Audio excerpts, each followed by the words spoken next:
ನಮ್ಮ ಅಂದಾಜು, ನಮ್ಮ ಲೆಕ್ಕಾಚಾರ ಏನಂದರೆ ಡಿ ಕೆ ಶಿವಕುಮಾರ್ ಅವರು ಮುಖ್ಯಮಂತ್ರಿ ಆದರೆ ಹಿಂದೂ ಮುಸ್ಲಿಂ ವಿಷಯಗಳು ಸಿಗಲಿಕ್ಕಿಲ್ಲ ಅಂತ.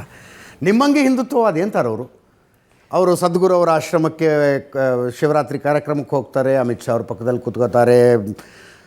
ಸ್ವತಃ AICC ಅಧ್ಯಕ್ಷರೇ ಏನೋ ಮಹಾಕುಂಭ ಮೇಳಕ್ಕೆ ಹೋಗಿ ಡುಬ್ಕಿ ಹಾಕಿದ್ರೆ ಏನು ಪಾಪ ಹೋಗುತ್ತೇನ್ರಿ, ನೌಕರಿ ಹುಟ್ಟುತ್ತೇನ್ರಿ ಅಂತ ಕೇಳಿದ್ರು, ಇವರು ಹೋಗಿ ಬರ್ತಾರೆ. ನಾನು ಹಿಂದುತ್ವವಾದಿ ಅಂತಾರವರು. ಹಾಗಿದ್ದಾಗ ಆ ಥರದ ವಿಷಯಗಳ ಕಡಿಮೆ ಆಗಬಹುದು ಅಂತ. ವ್ಯಕ್ತಿಗತ ಚಾರಿತ್ರ್ಯ ಮತ್ತು ರಾಷ್ಟ್ರೀಯ ಚಾರಿತ್ರ್ಯ. ವ್ಯಕ್ತಿಗತವಾಗಿ ಪೂಜೆ ಪುನಸ್ಕಾರ ಯಾವ ಹಿನ್ನೆಲೆಯಲ್ಲಿ ಮಾಡ್ತಾರೆ? ವೈಯಕ್ತಿಕ ಲಾಭಕ್ಕೋ ಅಥವಾ ಸಮಾಜ ಹಿತಕ್ಕೋ? ಸಮಾಜದ ಹಿತಕ್ಕೆ ನಿರ್ಣಯ ತೆಗೆದುಕೊಳ್ಳೋದಕ್ಕೆ ಅವ್ರ ಪಾರ್ಟಿ ಬಿಡುತ್ತಾ? ನಿರ್ಣಯ ತೆಗೆದುಕೊಳ್ಳೋಕ್ಕೆ ಬಿಡುತ್ತೆ ಅನ್ನೋದಾಗಿದ್ದರೆ ನಮಸ್ತೆ ಸದಾ ವತ್ಸಲೆ ಮಾತೃಭೂಮೆ ಅಂತ ಹೇಳಿದ್ದನ್ನೇ ಅರಗಿಸ್ಕೊಳ್ಳೋಕ್ಕಾಗಲಿಲ್ಲ ಅವರಿಗೆ. ಅಂದರೆ ನಿಮಗೆ ಅದರಲ್ಲಿ ಅದು ಅನ್ಪಾರ್ಲಿಮೆಂಟ್ರಿ ಇರಲಿಲ್ಲ.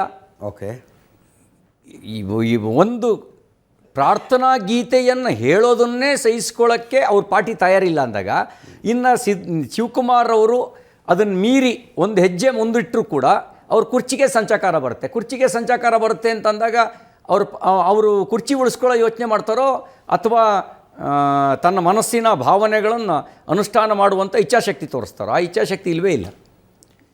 ಈ ಕೋಗಿಲು ಅಕ್ರಮ ಒತ್ತುವರಿ ತರೋ ಪ್ರಕರಣ, ಒಟ್ಟಾರೆ ಕೇಸನ್ನು ಹೆಂಗೆ ನೋಡ್ತೀರಿ ನೀವು?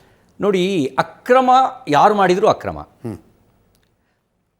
ಅಂಥ ವಿಷಯದಲ್ಲಿ ಸರ್ಕಾರ ನಿಷ್ಪಕ್ಷಪಾತವಾಗಿರಬೇಕು.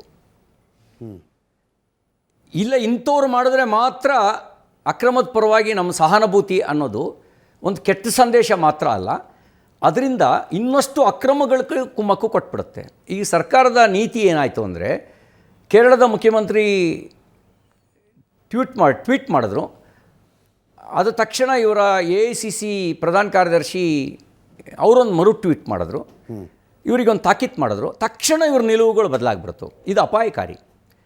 ಅದಕ್ಕೆ ಕರ್ನಾಟಕದ ಆಡಳಿತದ ಸ್ವಾಭಿಮಾನವನ್ನೇ ಒತ್ತ ಇಡುವಂಥ ನೀತಿ ಇದು. ಮಾನವೀಯತೆ ದೃಷ್ಟಿಯಿಂದ ನಡ್ಕೋಬಾರ್ದ ಅಂತ ಕೇಳ್ತಾರೆ ಸರ್ ಅವರು. ನೀವು ಮಾನವೀಯತೆ ಸೂಕ್ಷ್ಮತೆ ಮತ್ತು ಮಾನವೀಯತೆ ನಡ್ಕೊಳ್ಬೇಕಾಗಿತ್ತು ಅಂತ ಹೈಕಮಾಂಡ್ ಹೇಳ್ತು, ನಾವು ನಡ್ಕೋತಾ ಇದ್ದೀವಿ. ಮಾನವೀಯತೆ ದೃಷ್ಟಿಯಿಂದಲೇ ನಡ್ಕೊಳ್ಳೋದಾದರೆ ಸರ್ವಜ್ಞ ನಗರದಲ್ಲಿ ಇದೇ ರೀತಿ ಬುಲ್ಡೋಜರ್ ಓಡಿಸಿದ್ರಲ್ಲ 30-35 ವರ್ಷದಿಂದ ಇದ್ದವರಿಗೆ, ಅವ್ರ ಬಗ್ಗೆ ಯಾಕೆ ಮಾನವೀಯತೆ ಇಲ್ಲ?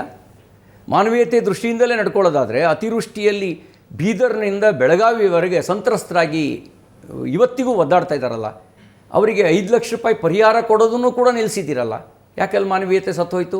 30, 40, 50 ವರ್ಷಗಳಿಂದ ಅನಧಿಕೃತ ಸಾಗುವಳಿ ಮಾಡಿಕೊಂಡು ಜೀವನ ನಡೆಸ್ತಾ ಇರೋರು, ಆ ಜೀವನ ನಡೆಸ್ತಿರುವಂಥ ರೈತರನ್ನ ನಿರ್ದಾಕ್ಷಿಣ್ಯವಾಗಿ ಒಕ್ಕಲೆಬ್ಬಿಸಿದ್ರಲ್ಲ, ಯಾಕೆ ಮಾನವೀಯತೆ ಅಲ್ಲಿಗೆ ವ್ಯಕ್ತ ಆಗ್ತಿಲ್ಲ? ಕೋಗಿಲಲ್ಲಿ ಮಾತ್ರ ಮಾನವೀಯತೆ ಯಾಕೆ? ಅದರಲ್ಲೂ ವೇಣುಗೋಪಾಲ್ ಟ್ವೀಟ್ ಮಾಡಿದ ಮೇಲೆ ಯಾಕೆ ಮಾನವೀಯತೆ? ಮಾನವೀಯತೆ ಅನ್ನೋದು ಒಂದು ಸಹಜವಾಗಿರೋ ಕಳಕಳಿ ಆಗಬೇಕು. ಮತ್ತು ಅದರೊಳಗಡೆ ಇವರು ಮಾಡಿದ್ರೆ ಮಾತ್ರ ಅಂತಿಲ್ಲ, ಅಲ್ಲಿ ಜಾತಿ ನೋಡಬಾರ್ದು, ಸಹಜವಾಗಿ ಮನುಷ್ಯ ಅಂತ ನೋಡಬೇಕು. ಮತ್ತು ಅಕ್ರಮಕ್ಕೆ ಕುಮ್ಮಕ್ಕು ಕೊಡೋಂಗಿರಬಾರ್ದು. ನಮ್ಮ ಮಾನವೀಯ ಕಳಕಳಿ ಅದು ಅಕ್ರಮಕ್ಕೆ ಪೋಷಣೆ ಕೊಡಬಾರ್ದು. ಇಲ್ಲಿ ಏನಾಗಿದೆ ಅಂದರೆ, ಇಲ್ಲಿ ಇವರು ತೋರಿಸಿದ ಮಾನವೀಯ ಕಳಕಳಿ ಅದು ಭಯದಿಂದ ಕೂಡಿರ್ತಕ್ಕಂಥದ್ದು. ಕುರ್ಚಿ ಎಲ್ಲಿ ಹೋಗ್ಬಿಡುತ್ತೋ ಅನ್ನೋ ಭಯದಿಂದ ಕೂಡಿರ್ತಕ್ಕಂಥದ್ದು, ಸಹಜವಾಗಿರೋದಲ್ಲ. ಸಹಜವಾಗಿರೋದಾಗಿದ್ದರೆ ಈ ರಾಜ್ಯದಲ್ಲಿ ಯಾವ್ಯಾವ ಬಡವರು ಎಲ್ಲೆಲ್ಲಿ ಗುಡಿಸಲು ಕಟ್ಕೊಂಡಿದ್ದಾರೆ ಅವರೆಲ್ಲರಿಗೂ ಪರ್ಯಾಯ ವ್ಯವಸ್ಥೆ ಮಾಡ್ತೀವಿ. KC ವೇಣುಗೋಪಾಲ್ ಅವರು ಫೋನ್ ಮಾಡಿದ್ರು ಅನ್ನೋದನ್ನೇ ದೊಡ್ಡ ವಿಷಯ ಮಾಡ್ಕೋತಾ ಇದ್ದೀರಿ. ಅದೊಂದು ನ್ಯಾಷನಲ್ ಪಾರ್ಟಿ. ನಿಮ್ಮಂಗೆ ಅನೇಕ ವಿಷಯಗಳ ಬಗ್ಗೆ ನಿಮ್ಮ ಹಿರಿಯರು ನಿಮಗೆ ಮಾರ್ಗದರ್ಶನ ಮಾಡಬಹುದು, ಹಿಂಗೆ ಮಾಡಬೇಡಿ ಅಂತ ಹೇಳಬಹುದು.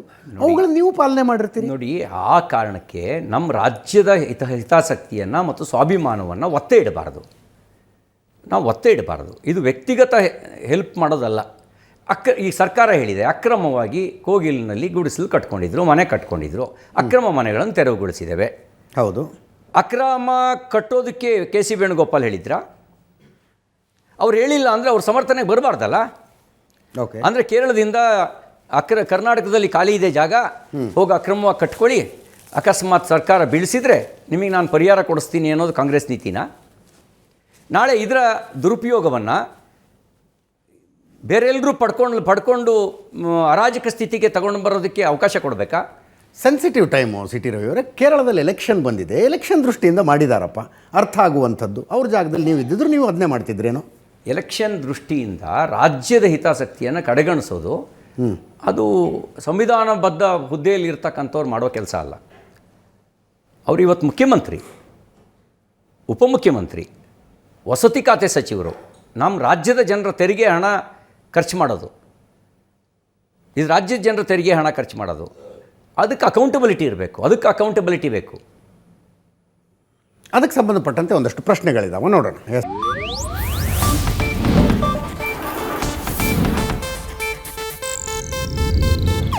ಇದು ಏಷ್ಯಾನೆಟ್ ನ್ಯೂಸ್ ನೆಟ್ವರ್ಕ್ ಪ್ರಸ್ತುತಿ.